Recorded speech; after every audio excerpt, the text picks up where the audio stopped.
There is a quiet, almost invisible transformation that takes place inside many men once they pass the age of 60. For 40 or 50 years, these are the men who held everything together. They were the reliable ones, the bedrock of their families, their workplaces, and their communities. If a car broke down in the middle of the night, they picked up the phone. If a financial mess threatened to tear a family apart, they stepped in and wrote the check or figured out a solution. If someone needed heavy lifting, hard advice, or an emotional anchor during a crisis, they showed up without hesitation.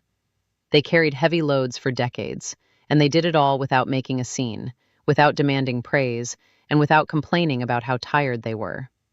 They accepted the burden because they believed that is simply what a good, dependable man was supposed to do. Then, one day, the dynamic completely changes.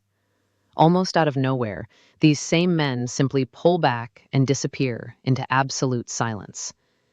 There is no explosive screaming match at the dinner table, no tearful goodbye, no bitter argument, and no long-winded text message explaining their exit. They just stop showing up. They stop answering every single call, they stop offering unsolicited advice, and they step away from the center of everyone else's drama. To the outside world, this sudden departure looks completely shocking, cold, and out of character. Friends, family, and coworkers are often left baffled, wondering how someone who was once so accessible, patient, and deeply involved could wake up one morning and decide to cut the cord. The truth is, this retreat is never an impulsive outburst or a sudden midlife crisis.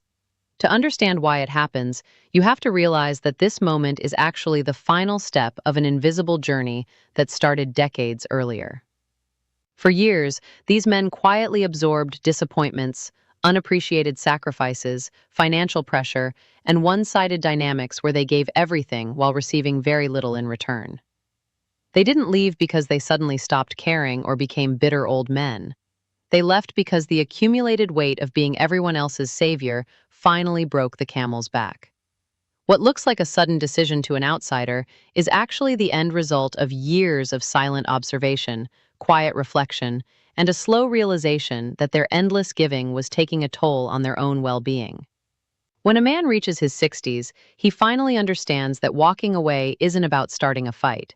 It's about preserving the few peaceful years he has left. From the time they are young, men are quietly fed an unwritten set of rules about what it means to be a real adult. Society, family, and culture all push the exact same expectation. A man must be the provider who secures the home, the protector who absorbs every threat, and the emotional rock who never cracks under pressure. For 40 or 50 years, these men step into that role without question. They go to work every single day, regardless of how exhausted or sick they feel, put their own personal dreams on the shelf, and swallow their daily worries so the people around them can feel safe and comfortable. If a bill needs to be paid, they pay it. If a family crisis erupts, they fix it. If everyone else is panicking, they are expected to stand firm, look composed, and have all the answers. They spend their entire lives conditioning themselves to put their own physical, mental, and emotional needs at the very bottom of the priority list, genuinely believing that self-sacrifice is the ultimate duty of a good man. As the years roll by, that constant pressure creates an invisible, crushing weight. For decades, these men function like emotional shock absorbers for everyone around them, taking in all the stress, conflict, and demands of their circles without ever being given a safe outlet to process their own pain. The most damaging part of this dynamic isn't just the sheer amount of work they do. It's the profound, heartbreaking isolation that comes with it. Because they spent a lifetime acting strong, people naturally assumed they were invincible.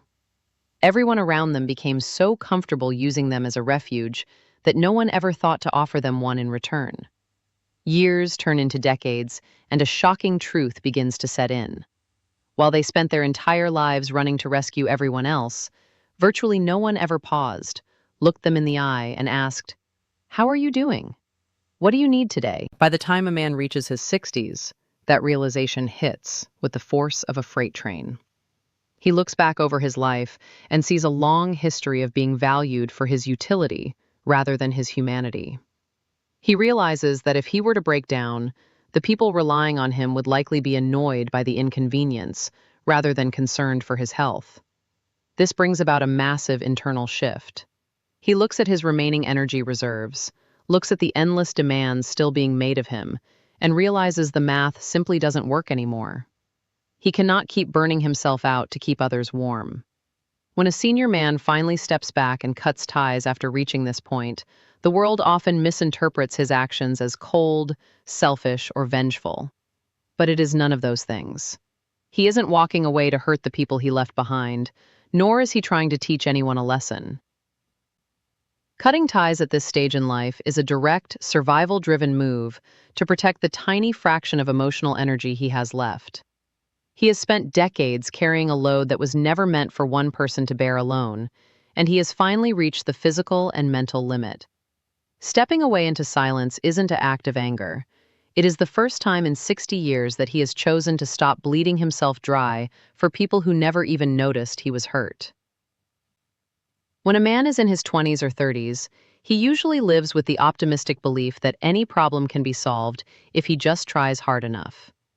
When a relationship is rocky, a relative is toxic, or a friend is taking advantage of him, a younger man's first instinct is to double down on effort. He convinces himself that if he can just find the right words, sit down for one more long, heart-to-heart talk, or make just one more sacrifice, the other person will finally get it. He holds on to high hopes, believing that people are constantly on the verge of changing for the better. If someone breaks a promise, he accepts the apology. If someone disrespects him, he attributes it to stress or bad timing. He stays locked in an endless cycle of negotiating, explaining, defending, and waiting for a breakthrough that never actually arrives, exhausting himself in the process. By the time a man crosses the threshold of age 60, that entire worldview fundamentally shatters. He has 6 decades of real-world experience under his belt, which means he has lived long enough to watch the exact same movie play out hundreds of times. He has heard every smooth apology, every passionate pledge to do better, and every excuse in the book. More importantly, he has watched those exact same promises disintegrate into thin air the very next week. A lifetime of observation teaches him a hard, undeniable truth. Talk is cheap, and empty words are meaningless. Older men completely stop judging people by what they say and start evaluating them strictly by what they do over time. They stop listening to the promises and start tracking the patterns. Once a senior man begins tracking patterns, his perspective sharpens with radical clarity. He quickly recognizes the recurring behavior loops that younger men miss. He spots the friend who only reaches out when they need a favor, the family member who only calls to dump their drama, and the partner who offers hollow apologies without ever altering their disrespectful behavior. He sees that these aren't random mistakes or isolated bad days. They are permanent traits of character. He realizes that you cannot build a healthy, balanced relationship with someone who has zero genuine interest in changing or self-reflection. The illusion that another deep conversation will magically transform someone's core behavior completely vanishes. This realization shifts how an older man reacts to mistreatment. He no longer wastes his precious time or breath arguing, giving ultimatums, or trying to teach grown adults how to treat him. He knows that debating someone who is determined to misunderstand him is a complete drain on his vital energy. So, instead of making a scene or demanding a dramatic confrontation, he simply makes a quiet, firm decision in his mind. The moment he sees that a destructive pattern is permanently locked in, he shuts down the negotiation entirely.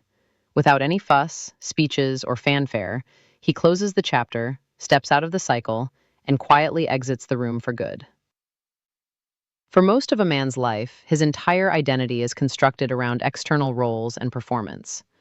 From his early 20s through his 50s, he is constantly trying to measure up to an invisible scorecard defined by the people around him. He feels an unrelenting pressure to prove that he is a successful provider, a devoted husband, an infallible father, a loyal friend, and an indispensably hardworking employee. Every decision he makes is filtered through the lens of duty and reputation. He tolerates miserable work environments, navigates toxic social dynamics, and swallows constant stress just to maintain those labels and keep everyone else satisfied. His self-worth becomes directly tied to how well he performs these roles, creating a lifestyle where he is perpetually performing for an audience, trying to earn approval and avoid disappointing those who rely on him. However, as a man passes the age of 60, a profound internal shift takes place, dismantling the need for external validation. The weight of those societal expectations begins to evaporate as he confronts the reality of time. He looks back at decades spent burning himself out to maintain a flawless image, and he realizes that the endless race to prove his worth was ultimately exhausting and unfulfilling. The opinions of others, which once held immense power over his daily choices, lose their grip entirely. He stops asking himself what he needs to do to be seen as a great provider or a dependable pillar, and instead he turns his focus inward, asking a single, life-altering question. What kind of life do I actually want to live with the time I have left? When an older man sits with that question, the answer he arrives at is almost never about acquiring more money, achieving higher status, or pleasing more people. The answer is almost universally a desire for pure, unadulterated peace. He wants quiet mornings, light shoulders, and days free from manufactured conflict. This shift in priority completely changes how he views the chaotic dynamics around him. Behaviors that he used to treat as challenging management projects, such as petty arguments, constant criticism, family drama, and passive-aggressive entitlement, no longer feel like issues he is obligated to fix. He recognizes them for what they truly are, unnecessary weights that pull him underwater. Once peace becomes a man's highest priority, his willingness to tolerate disturbance drops to zero. He no longer feels the need to attend every argument he is invited to, nor does he feel guilty for stepping away from people who thrive on chaos. Instead of spending his energy attempting to resolve endless friction or placate demanding personalities, he chooses the simplest and most direct path to tranquility. He drops the burden completely. He stops trying to fix what is fundamentally broken in others, releases the exhausting need to control every outcome, and steps back into a quiet space where his inner calm is finally protected at all costs. One of the most painful, eye-opening truths a man uncovers late in life is that many of the relationships he cherished were entirely transactional. For decades, he was the guy with the open wallet, the toolkit, the practical advice, and the ability to solve every emergency that came up. People kept him close because he was useful. He made their lives easier, cushioned their falls, and handled their messes. Because he was constantly giving, he assumed he was genuinely loved for the person he was under the hard work. But a heartbreaking shift happens the moment his circumstances change. The second he retires, scales back his involvement, or simply draws a firm boundary and says, "No, I can't help you with that this time," the true nature of those connections is exposed. When a man stops offering continuous favors, money, or labor, the temperature in the room cools down instantly. The frequent phone calls dry up, the invitations vanish, and the warmth turns into cold indifference or outright resentment. Realizing that people only valued you as a mechanical tool or a convenient resource, rather than a human being with feelings and limits, delivers a profound emotional shock. Yet, for an older man, this painful realization brings an undeniable, crystal-clear clarity. He sees the dynamic for what it truly is without any lingering romantic illusions. A younger man might react to this revelation with explosive anger, confronting people, throwing a scene, or desperately begging them to recognize his past sacrifices. A senior man takes a completely different path. He doesn't bother pleading for appreciation from those who used him. He simply steps back into the shadows, quietly refusing to remain in spaces where his presence is only welcomed for what he can hand out. When men are young, they swallow a massive amount of disrespect just to keep the peace and hold relationships together. In their 20s, 30s, and 80s, men regularly tolerate subtle insults, snide comments, being talked down to, or being completely ignored by friends, partners, and family members. They convince themselves that it isn't worth starting a fight over, or they hold on to the naive hope that if they just show enough patience and understanding, the other person will eventually learn to treat them with basic courtesy. They trade away little pieces of their self-respect every single day just to avoid the discomfort of conflict or the fear of ending up completely alone. By the time a man reaches 60, That willingness to endure mistreatment completely evaporates. Decades of life experience teach him that disrespect is rarely an accident. It is a clear statement of how little someone values you. He realizes that people who constantly dismiss his boundaries or speak to him with contempt will never magically wake up one day and treat him better. At this stage of his life, protecting his personal dignity becomes an absolute, non-negotiable priority that overrides everything else. He no longer cares about preserving a one-sided connection if the price of admission is swallowing humiliation. The fear of solitude completely loses its power over him because he has learned a fundamental truth. Sitting by yourself in total silence is infinitely more peaceful, fulfilling, and honorable than sitting in a crowded room where you are constantly being belittled and diminished. When an older man chooses to pull back from social circles, outsiders often misinterpret his actions as a sign of bitterness, hostility, or a growing hatred for humanity. The reality could not be further from the truth. This withdrawal is not an act of anger. It marks the beginning of an era of extreme emotional selectivity. In his younger years, a man often felt obligated to maintain dozens of superficial connections, participating in empty small talk, attending obligations he secretly dreaded, and keeping up appearances with people he barely aligned with. By the time he reaches his 60s, he recognizes that maintaining these shallow, surface-level relationships requires a massive investment of energy that yields virtually zero return. He deliberately strips away the surrounding noise to preserve his limited emotional bandwidth, exclusively for connections that are grounded in mutual respect, quiet ease, and deep, genuine understanding. Walking away from the crowd is not an act of surrender to loneliness. It is the ultimate expression of pure discernment. He is simply choosing quality over quantity, recognizing that a single authentic bond is worth infinitely more than a room full of casual acquaintances who only know him on the surface. For an entire lifetime, saying yes was an automatic reflex for these men, and self-sacrifice became their primary identity. They operated under the firm belief that a good man continuously gives until he has nothing left, putting his wife, children, career, and community ahead of his own basic well-being. But eventually, after decades of carrying everyone else on his shoulders, a startlingly clear question surfaces. Who has actually been taking care of me? Sitting with that question changes everything. He looks back and realizes that while he was busy acting as a lifeline for everyone else, almost no one offered him a safety net when he was struggling. Stepping away from demands, guilt, and expectations is not an act of selfishness. It is the ultimate move towards self-preservation. He isn't shutting the door on genuine human connection, nor is he giving up on love. He is simply closing the door tightly on manipulation, emotional guilt-tripping, and the endless cycle of burnout. For the first time in 60 years, he gives himself permission to make his own health, peace, and comfort the top priority. When a senior man goes completely silent and removes himself from chaos, the people left behind often assume he has lost his mind or suffered an emotional breakdown. In truth, he hasn't lost his mind at all. He has finally found his boundaries. He has reached a stage of life where he understands that peace is the most valuable commodity he can possess, and its price is incredibly high. Late in life, maintaining that peace costs time, energy, and the courage to let go of toxic dynamics.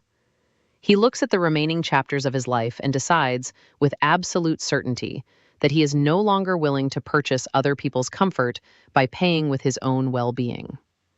He has learned that protecting his internal calm is worth whatever distance it creates.